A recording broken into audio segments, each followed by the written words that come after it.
Hi రాజు గారు. Hello అండి. ఈ రోజు వంటలు పిండి వంటలు ఎవరి వంట అడిగారో చూద్దామా? ఓకేనండి. ఈ రోజు నల్గొండ నుంచి వీణ గారు రాశారు. ఓకే. సోయా మటర్ కాంబినేషన్ లో ఏదైనా ఈజీగా చేసుకునే రెసిపీ చూపించమన్నారు. సో రెండిటితో ఈజీగా so soya actually soya matar ఇవన్నీ కూడా చాలా హెల్దీ కదా. ఎస్ అండి. దాంతో వీళ్ళు ఈజీగా అడిగారు. అంటే ఏం చేద్దాం? బుర్జీ చేసేద్దాం. బుర్జీ చాలా ఫాస్ట్ అయిపోతుంది కదా. బుర్జీ చాలా ఫాస్ట్. అంటే కొంచెం పోపు వేసేసుకుంటే మనకు అంటే కొంచెం ఈ మటర్ తో కొంచెం ప్రాసెస్ ఉంటుంది. బట్ ఆ పోపు వేసేసుకున్న తర్వాత ఫాస్ట్ గా ప్రాసెస్ అనేది కంప్లీట్ అవుతుంది మనకు. ఓకే. అండ్ టేస్టీగా కూడా ఉంటుంది. ఎస్. ఓకే, స్టార్ట్ చేసేద్దాం. సోయా మటర్ బుర్జీ తయారు చేసుకోవడానికి కావాల్సిన పదార్థాలు ఏంటో చూసేద్దాం. సోయా మటర్ బుర్జీ తయారు చేసుకోవడానికి కావాల్సిన పదార్థాలు: సోయా గ్రాన్యూల్స్ 1 కప్పు, ఉడికించిన పచ్చి బఠానీలు 1 కప్పు, పోపు దినుసులు 1 టీ స్పూన్, తరిగిన ఉల్లిపాయ 1, తరిగిన పచ్చిమిరపకాయలు 2, తరిగిన అల్లం 1 టీ స్పూన్, కరివేపాకు 2 రెమ్మలు, ఉప్పు తగినంత, కారం తగినంత, పసుపు చిటికెడు, కొత్తిమీర కొద్దిగా, నూనె 3 టేబుల్ స్పూన్లు, నిమ్మరసం 1/2 టీ స్పూన్. ఓకే, రాజుగారు త్వరగా అయిపోతున్నారు కదా, అందుకే నేను టైమర్తో రెడీగా ఉన్నా. రాజుగారు నేను టైం ఆన్ చేస్తా, చూద్దాం మీరు ఎంత త్వరగా చేస్తారో. సో ఇది ఫాస్ట్ గా అయిపోతుందని చెప్పేశాను కదా. అవును. సో మనం వంట మీద కాన్సన్ట్రేట్ చేయాలి కానీ ఇలా టైం చూసుకుంటూ చేస్తే కాదు. ఓకే. సో టైం మీద కాన్సన్ట్రేట్ చేయకుండా వంట మీద కాన్సన్ట్రేట్ చేసి చేయాలంటారు. ఎస్. సో ఎలాగో తొందరగా అయిపోతుంది కాబట్టి టైం చూడక్కర్లేదు. కరెక్టే రాజుగారు చెప్పింది. పక్కన పెట్టేద్దాం, ప్రాసెస్ లోకి వెళ్ళిపోదాం. చెప్పండి రాజుగారు. సో ఇక్కడ ముందుగా ఏంటంటే నేను ఈ సోయా గ్రాన్యూల్స్ కొంచెం గోరువెచ్చని నీళ్ళలో వేసి అలా నీళ్ళు పిండేసి రెడీ చేసి పెట్టేశాను. ఓకే. సో దాన్ని కొంచెం బాగా క్రష్ చేసేసినట్టున్నారు. లేదు, మనకి ఇలాగే మార్కెట్ లో దొరుకుతుంది. అంటే చిన్న సైజ్ తీసుకుంటారు. చిన్న సైజ్ అంటే కీమా అంటారు. కీమా టైప్ లో వస్తుంది ఇది. సో ఇది మనకు రెడీగా దొరుకుతుంది. ఇది కొంచెం అలా సోక్ చేసి పెట్టేశాను నేను. ఓకే. సో నెక్స్ట్ ఇక్కడ మనం మటర్ అనుకున్నాం కదండి. సో ఉడికించిన పచ్చి బఠానీలు ఇది కొంచెం కచ్చా పచ్చగా మిక్సీ పట్టేసుకున్నాం.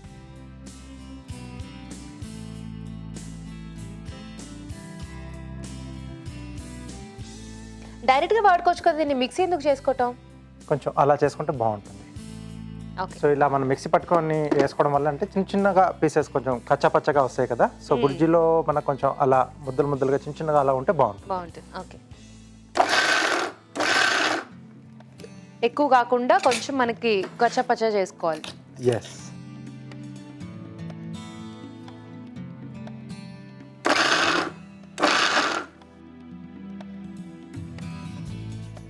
ఓకే. సో ఇలా సరిపోతుంది మనకు. సూపర్. సో ఇప్పుడు ఇక్కడ మనం ప్రాసెస్ స్టార్ట్ చేసేద్దాం.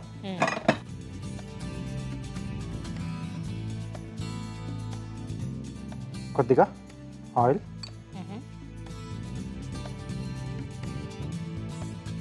సో కొద్దిగా మనం పోపు దినుసులు వేస్తున్నాను. ఓకే.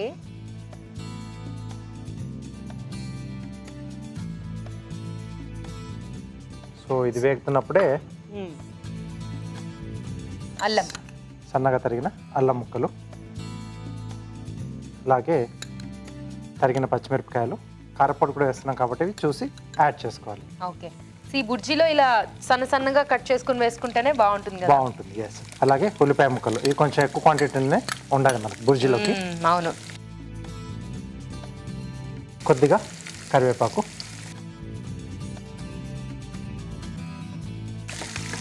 ఆహా, ఇలా ఫుల్ గా పోపు పెట్టుకుంటేనే బుర్జీ అనేది మనకి టేస్టీగా ఉంటుంది. ఎస్. అండ్ ఉల్లిపాయలు డెఫినెట్లీ ఎక్కువ ఉండాలి. వెల్లుల్లి రెబ్బలు వాడట్లేదా? అక్కర్లేదు. ఓకే. సో అది కూడా కావాలంటే యాడ్ చేసుకోవచ్చు. ఇక్కడ నేను అల్లం కాంబినేషన్ లో ఇస్తున్నాను. సో చాలా బాగుంటుంది ఇది. ఓకే. ఉల్లిపాయ అంతా కొంచెం వేగాలి కదా రాజు గారు, సరిపోతుందా? కొంచెం వేగితే సరిపోతుందండి. కొంచెం మనకు ఆ ఉల్లిపాయలు కూడా మధ్య మధ్యలో కొంచెం అలా లైట్ క్రంచీగా తగులుతూ ఉంటే బాగుంటుంది. బుర్జీలో కొంచెం ఆ స్పెషాలిటీ అది ఉండాలి. అవును. ఓకే. సో ఇది కొంచెం వేగిన తర్వాత సో గ్రీన్ పీస్ మనం కచ్చా పచ్చాగా మిక్సీ పట్టేసుకున్నాం కదండి. సో ఇది కూడా యాడ్ చేసేసుకున్నాం. సో మీల్ మేకర్కి మనకు ఎక్కువగా ప్రాసెస్ అక్కర్లేదు కాబట్టి ముందుగా మనం ఇది వేసేసుకుంటే ఓకే. సో ఆ తర్వాత కొంచెం ఫాస్ట్గా అయిపోతుంది. సో దీంతో పాటుగా సరిపడా ఉప్పు, ఓకే,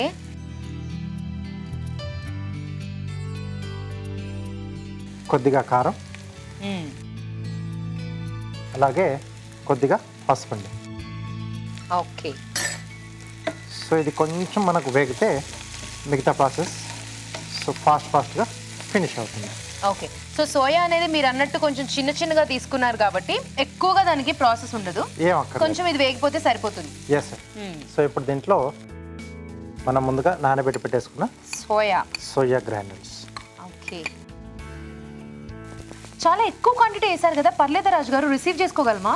హ్యాపీగా అండి. సో సూపర్ టేస్టీగా ఉంటుంది. యాక్చువల్లీ మనం సోయా ఎక్కువ క్వాంటిటీ ఉంటే తీసుకోలేం కదా, కానీ ఇక్కడైతే బాగుంటుంది అనమాట. సోయా గ్రాన్యూల్స్ కొంచెం చప్పగా ఉంటాయి కాబట్టి ఏంటంటే మనకి ఇక్కడ మటర్ మనం మిక్సీ పట్టేసుకున్నాం. సో ఆ ఫ్లేవర్స్ అన్ని కూడా సోయా గ్రాన్యూల్స్ బాగా పట్టేసుకుంటాయి కాబట్టి టేస్టీగా ఉంటుంది అనమాట. yes చపాతీలోకి లేకపోతే డైరెక్ట్ గా అలా కావాలన్నా కూడా తీసేసుకోవచ్చు. సో ఇక్కడ ఎండింగ్ లో కొంచెం నిమ్మరసం కూడా పిండుతున్నాను, కొంచెం ఆ పులుపు ఉంటే కూడా బాగుంటుంది. సో డైరెక్ట్ గా తీసేసుకోవాలనుకుంటే దీంట్లో ఇంకొంచెం మనం పచ్చి ఉల్లిపాయలు అలా యాడ్ చేసుకొని తింటే, టాప్ నుంచి కొంచెం వేసేసుకొని తింటే కొంచెం బాగుంటుంది, చాట్ లాగా ఉంటుంది అనమాట. సో అలా కూడా ట్రై చేయొచ్చు. పైనుంచి కొంచెం టొమాటో, ఉల్లిపాయలు ఇవన్నీ వేసేసుకుని మన చాయిస్. సూపర్. సో ఫైనల్ గా నిమ్మపండు పిండుతున్నారా? ఎస్, రెడీ అయిపోయింది. ఓకే ఓకే, నిమ్మరసం. ఓకే,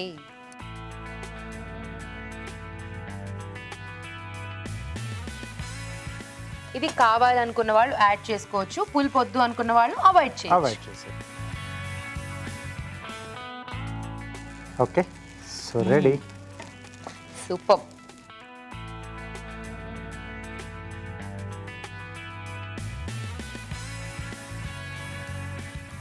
ఓకే, లుక్ కూడా చాలా బాగుంది కదా, కొంచెం గ్రీన్ ఎల్లో. యా, బాగుంది, చూడ్డానికి చాలా బాగుంది.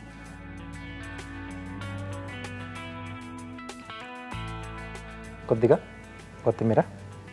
ఓకే,